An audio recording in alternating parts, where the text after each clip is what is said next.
하나님 말씀 보시겠습니다. 고린도전서 12장 12절에서 20절입니다. 고린도전서 12장 12절에서 20절 교독하시겠습니다.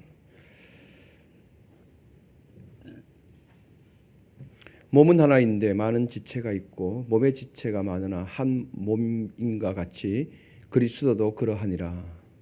우리가 유대인이나 헬라인이나 종이나 자유인이나 다 한 성령으로 세례를 받아 한 몸이 되었고 또 다 한 성령을 마시게 하셨느니라. 몸은 한 지체뿐만 아니요 여럿이니 만일 발이 이르되 나는 손이 아니니 몸에 붙지 아니하였다 할지라도 이로써 몸에 붙지 아니한 것이 아니요 또 귀가 이르되 나는 눈이 아니니 몸에 붙지 아니하였다 할지라도 이로써 몸에 붙지 아니한 것이 아니니 만일 온 몸이 눈이면 듣는 곳은 어디며 온 몸이 듣는 곳이면 냄새 맡는 곳은 어디냐. 그러나 이제 하나님이 그 원하시는 대로 지체를 각각 몸에 두셨으니 만일 다 한 지체뿐이면 몸은 어디냐. 같이 읽습니다. 이제 지체는 많으나 몸은 하나라. 아멘. 주일 저녁 예배 자리에 나오신 판교 성전과 또 가정에서 또 삶의 자리에서 영상으로 참석하고 계신 여러분들을 환영하고 축복합니다.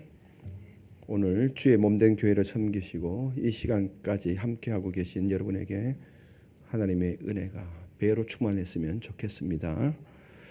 우리 앞뒤 좌우 인사 나누십시다. 보배 인사. 장로님, 권사님, 집사님 보배이십니다. 은찬이, 은우도 서로 보배 인사해.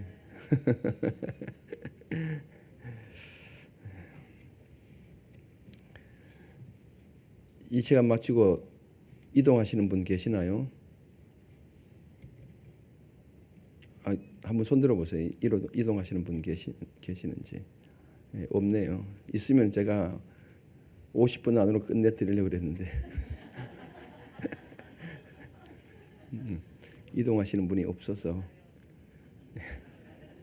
사모님은 제외입니다. 편안하게 하도록 하겠습니다. 지난주에는 은사에 대해서 원론적으로 우리가 생각해 보았습니다. 은사는 나를 드러내기 위한 것이 아니라 공적 도구이다. 그래서 공공을 위해서 교회와 공동체의 유익을 위해서 주신 것이므로 짐을 함께 나누어지는 것임을 말씀드렸습니다. 오늘도 지난주에 이어 은사가 교회 공동체 안에서 어떤 위치에 있는지 그 부분에 대해서 생각해 보시겠습니다. 2016년도 우리나라에서 전 세계의 이목이 집중된 이슈가 하나 있었죠. 벌써 한 10년이 흘렀네요. 인공지능 알파고와 이세돌 구단의 세기의 바둑 대국이 있었죠. 그때 세계가 막 떠들썩했고 저도 그 바둑을 보았습니다. 바둑을 두지는 전혀 둘 줄을 모릅니다. 그런데도 재미있더라고요. 예. 그때 그 이세돌 구단이 그래도 어느 정도 할 줄 알았는데 내리세판을 진 거잖아요. 내리세판을 지고 그때 당시 AI는 그렇게까지 각광을 받고 있지는 않았는데 근데 막상부터 보니까 의외로 강했다라는 거잖아요. 이세돌 구단이 내리세판을 칩니다. 고전을 면치 못하다가 제4국에서 그때 이제 승리를 하게 되죠. 4국에서 승리를 하면 내리세판을 지다가 한 번을 이기게 됩니다. 그때 제4국 78수가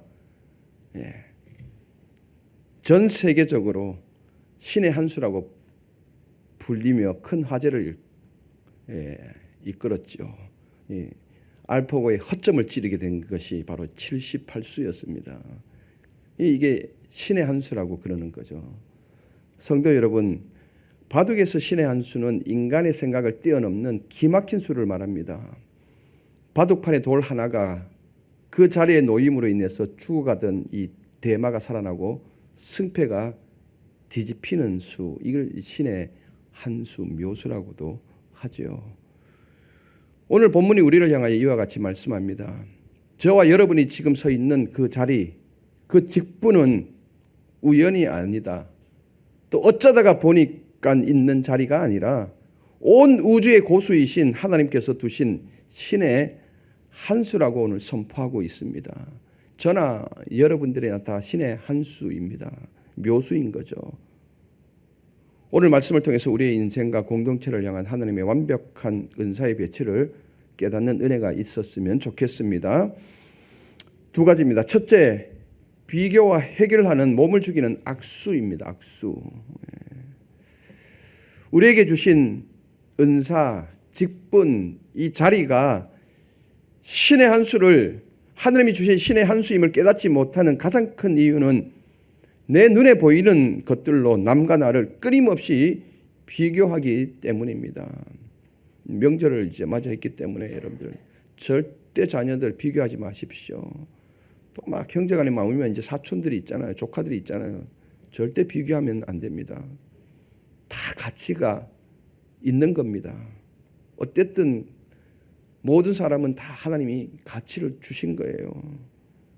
바로 이 끊임없이 비교로 인하여서 하나님이 그 자리에 심겨둔 귀한 묘수임을 깨닫지 못하는 거예요. 바울은 이것이 몸을 망가뜨리는 치명적인 악수라고 경고하고 있습니다. 15절 한번 읽어보실까요? 만일 발이 이르되 나는 손이 아니니 몸에 붙지 아니하였다 할지라도 이로써 몸에 붙지 아니한 것이 아니오. 16절도 읽어보십시다. 16절. 또 귀가 이르되 나는 눈이 아니니 몸에 붙지 아니하였다 할지라도 이로써 몸에 붙지 아니한 것이 아니니. 똑같은 말이죠. 15절이나 16절이나 같은 의미입니다. 이 말의 뜻은 이렇습니다. 여기에 등장하는 발, 이 발은 깊은 열등감에 빠지게 됩니다. 그는 손을 쳐다봅니다. 손을 보니까 너무 멋있어 보이는 거예요. 사람들과 막 악수도 하고 또 막 친교도 하면서 막 손을 흔들기도 하고 물건을 막 집어 올리기도 하고. 발로 물건 한번 집어 올려 보십시오. 안 되잖아요. 그죠? 그러니까 막 물건을 집어 올려서 자랑도 하고 두 손을 호피 흔들기도 이렇게 하니까 주목받잖아요. 거기에 비해 발은 어떻습니까? 하루 종일 캄캄한 신발 속에 갇혀 있죠. 이상한 냄새를 죄다 맡아야 되잖아요. 그죠? 예. 또 무거운 체중을 견뎌야 되는 거예요. 그리고 가장 낮은 곳에서 험한 일을 해야 됩니다. 비가 오면 막 흙탕물로 가야 되잖아요. 이런 자신을 보니까 이 발이 손에 비해서 형편없는 거예요. 자괴감이 드는 거예요. 그래서 발은 결론을 내립니다. 나는 손처럼 멋있지도 않아. 그러니까 나는 이 몸에 붙어 있을 이유가 없는 거야. 몸에서 떠나가는 게 더 좋을 것 같아 나는. 이렇게 생각한 거죠. 16절에는 기도 마찬가지입니다. 당시 헬라 문화권에서는 눈은 지혜와 통찰의 상징이었습니다. 그래서 눈을 굉장히 귀하게 생각했던 거죠. 길은 눈을 보면서 생각을 합니다. 나는 눈처럼 앞을 내다보는 통찰력도 없어. 지금 일어나고 있는 현상도 볼 수가 없어. 나는 눈에 비하면 아무것도 아니야. 너무 초라해. 그래서 내가 이 몸에 붙어 있을 이유가 없는 거야. 이런 뜻입니다. 이러한 상황을 가리켜서 성서해석학자는 이 부분을 자기소외라고 해석을 합니다. 자기소외. 하나님은 분명히 나를 몸의 소중한 지체로 부르셨는데 내가 스스로 자격이 없다. 자격이 미달이야 라며 하나님의 부르심을 거부하는 것입니다. 하나님의 부르심에 자기를 소외시키는 거죠. 자기 스스로가 자기를 소외시키는 것입니다. 어처구니 없는 거죠. 성도 여러분, 혹시 교회 안에서 다른 사람이 잘하는 이 은사를 보면서 또 열심히 섬기는 이 모습을 보면서 아이고, 나는 이 교회에서 있어도 그만이고 없어도 그만인 것 같아 라고 생각해 보신 적이 있을까요? 오늘 여기 앉아 계시는 분들은 아마 없을 것 같습니다. 그냥 주일날 예배만 한번 드리러 와서 예배 드리고 간다 할지라도 그것마저도 하나님은 귀한 자리라는 겁니다. 그러한 마음, 나는 있어도 그만, 없어도 그만이야. 저분에 비해서는 나는 아무것도 아닌 것 같아 라고 생각이 든다면 그러한 마음은 나를 만드신 창조주의 지혜를 무시하는 것입니다. 이런 비교의식의 끝이 무엇일까요? 나도 저 사람처럼 되고 싶다라는 이 욕망이 생기게 되는 거죠. 욕심이 생기는 거죠. 고린도 교회가 이런 모습이었던 거죠. 즉 모두가 똑같아지려는 획일화가 되게 됩니다. 바울은 이 부분에 대해서 17절에 그림 한 장을 보여주고 있습니다. 17절 한번 보시겠습니다. 10절까지 같이요. 만일 온 몸이 눈이면 듣는 곳은 어디며 온 몸이 듣는 곳이면 냄새 맡는 곳은 어디냐. 아멘. 만일 온 몸이 눈이면 그때 당시 눈은 인정을 해준 사이였잖아요. 근데 그 눈이 좋아서 다 눈이 된다면은 그러면 듣는 것은 누가 할 거냐? 다 손이 좋아 보여서 다 손하면은 발은 누가 할 거냐? 지금 이렇게 이야기를 한 거예요. 이 말씀이 그런 언어로 보십시오. 너무 끔찍하지 않습니까? 상상해 보세요. 나는 다 눈이 될 거야라고 눈이 너무 좋아 보여서 눈은 인정받고 그때 당시 사회에서 눈은 지혜의 눈으로 이렇게 존중을 받고 있는데 그럼 나는 다 눈이 될 거야라고 다 눈이 된다 그러면은 교회 문을 열고 들어왔는데 거대한 눈알 하나가 막 눈알들이 서로 막 굴러다니는 거예요. 눈알만 굴러다니는 거예요. 또 한쪽에서는 귀만 있는 거예요. 막 여러분들 몸에 눈알만 박혀 있다면 어떻게 될 거예요?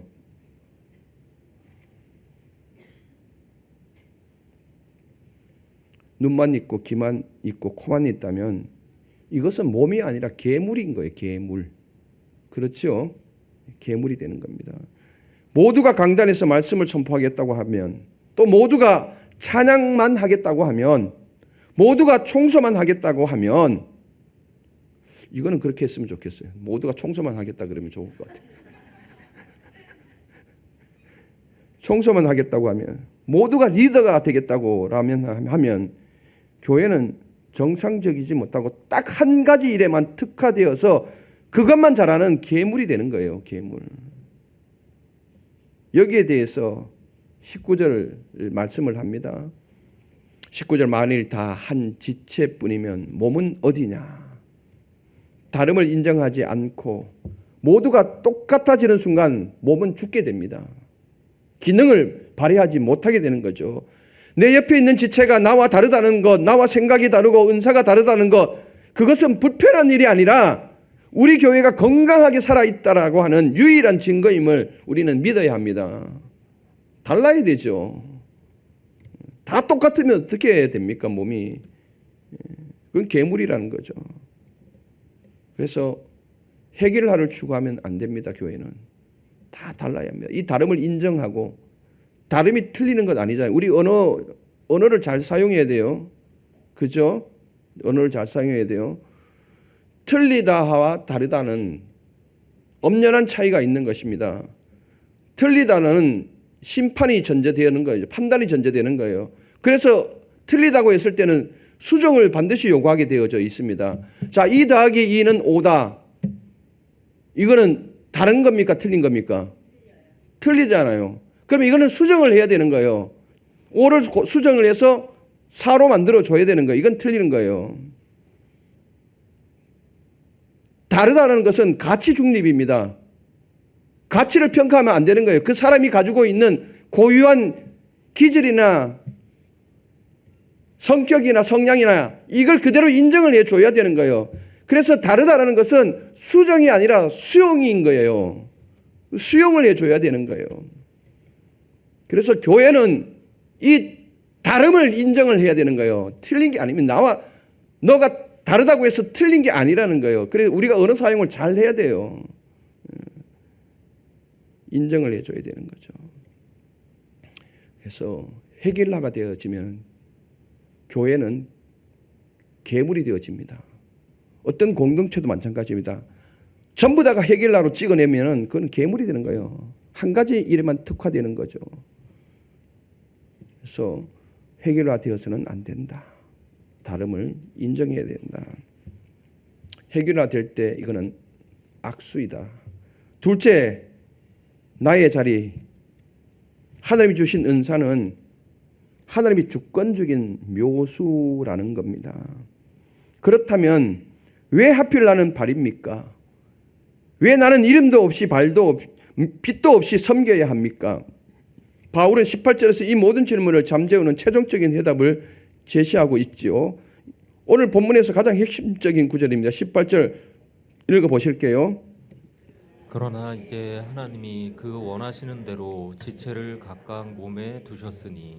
아멘. 마지막에 두셨다. 여기서 두셨다라고 하는 단어는 헬라어로 전략적으로 배치하다라는 뜻입니다. 전략적으로 배치하다. 위대한 장군이 적재적소에 병사를 배치하듯, 그러니까 궁사가 있어야 할 자리를 이 위대한 전략가 장군이 너는 여기 있어 전략적으로 배치하는 걸 말합니다.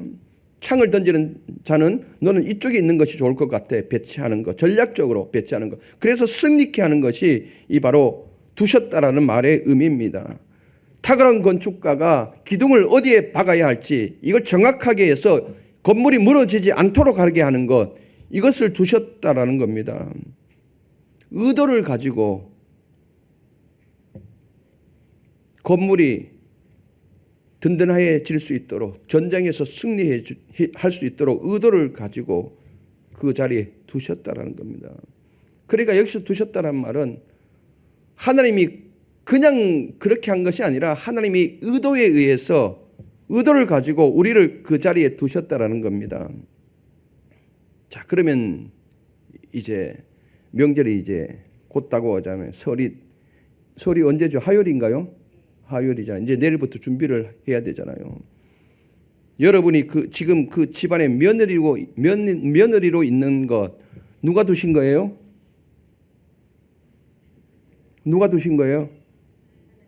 왜 대답을 안 해요? 그 집안의 며느리로 두신 건 누가 두신 거예요? 정말 그렇게 믿으시는 거예요? 하나님이 필요해서 그 집안의 며느리로 두신 거예요. 불평불만하면 누구한테 욕하는 거예요? 하나님께 욕하는 거예요.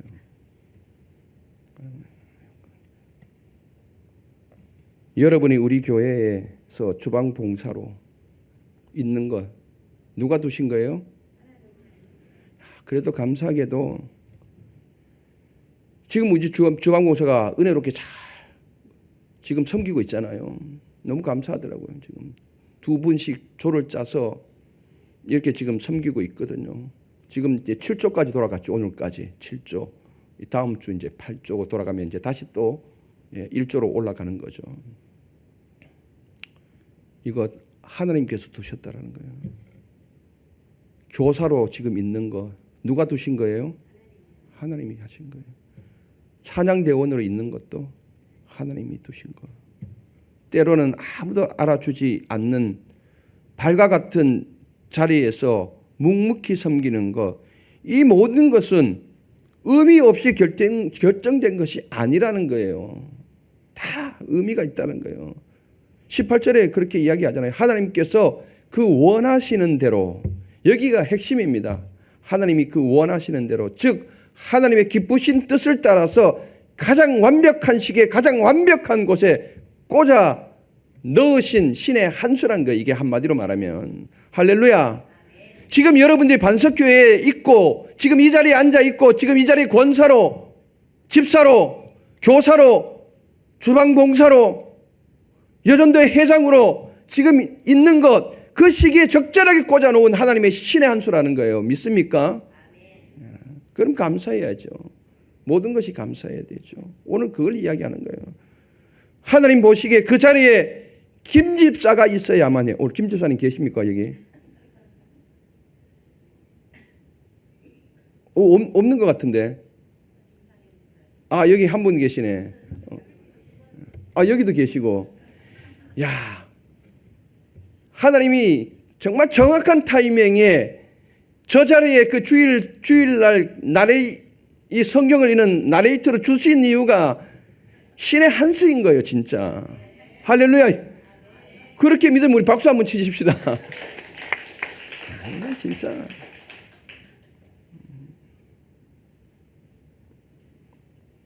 하나님 보시 그 자리에 김 집사가 있어야만, 그 자리에 이 권사님이 있어야만 이 교회가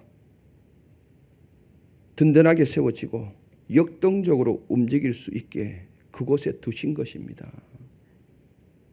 그러면 우리가 불평하면 안 되죠. 불평하면 안 되죠. 그래서 20절은 결론을 내립니다. 20절 한번 읽어보실까요?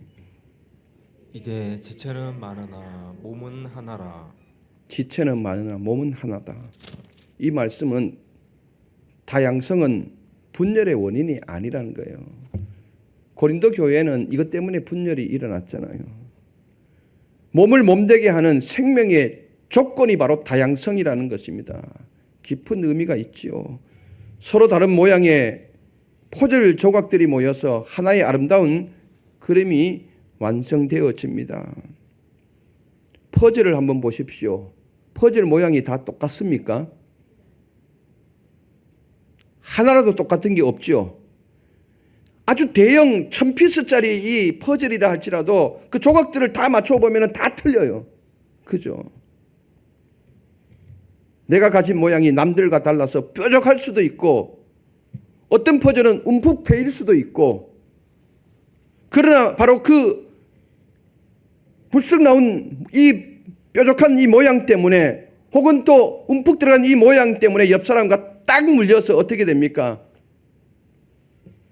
하나의 귀한 그림이 되는 것 아닙니까? 우리는 하나님이 거대한 구원 계획 안에 있는 퍼즐 조각입니다. 저도 퍼즐 조각의 하나이고 여러분들도 퍼즐 조각의 하나인 거예요. 모양이 다 틀립니다. 어떤 사람은 움푹 패여서 받아들여야 할 경우도 있고, 어떤 사람은 푹 나와서 그것이 끼어 들어가야 할 경우도 있고, 여러분의 가치는 내가 남들보다 얼마나 높은 곳에 있느냐, 내가 얼마나 많은 일을 했느냐 보다는 누가 나를 거기에 꽂아 두셨느냐, 여기에 달려 있는 것입니다. 우리의 가치가 거기에 있는 것입니다. 물론 일도 많이 하고 많이 섬기면 좋지요. 그러나 근본적인 것은 누가 나를 그 자리에 두셨느냐, 이걸 늘 생각해야 하는 것입니다. 온 우주의 주인이신 하나님께서 심사숙고하여서 나를 이곳에 배치하셨다면 나의 자리는 세상에서 가장 영광스럽고 필요한 자리입니다. 할렐루야. 그 자리에서 순종하며 충성할 때 하나님은 우리 교회를 세상이 감당할 수 없는 영광스러운 그리스도의 몸으로 완성해 가실 것입니다. 성도 여러분, 우리의 인생이 마치 하나님의 바둑판 위에 놓인 돌과 같습니다. 내가 보기에는 나는 그저 저 구석에 놓인 의미 없는 돌과 같이 보여도, 그런데 고수이신 하나님은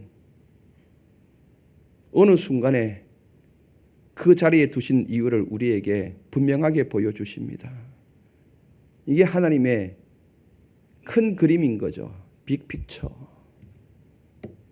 여러분들 전혀 생각지도 않았는데 어느 날 그것 때문에 일이 풀려가고 있거든요.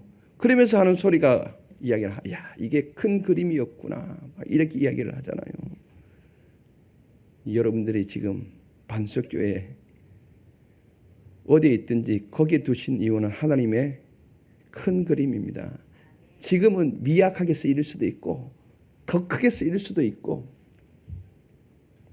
전혀 미동하지 않는 그 자리 구석탱이 하나 놓인 바둑돌이라 할지라도 어느 순간에 하나님이 그걸 통해서 대마를 잡는 역할을 하게 한다는 거예요. 이게 하나님의 큰 그림입니다.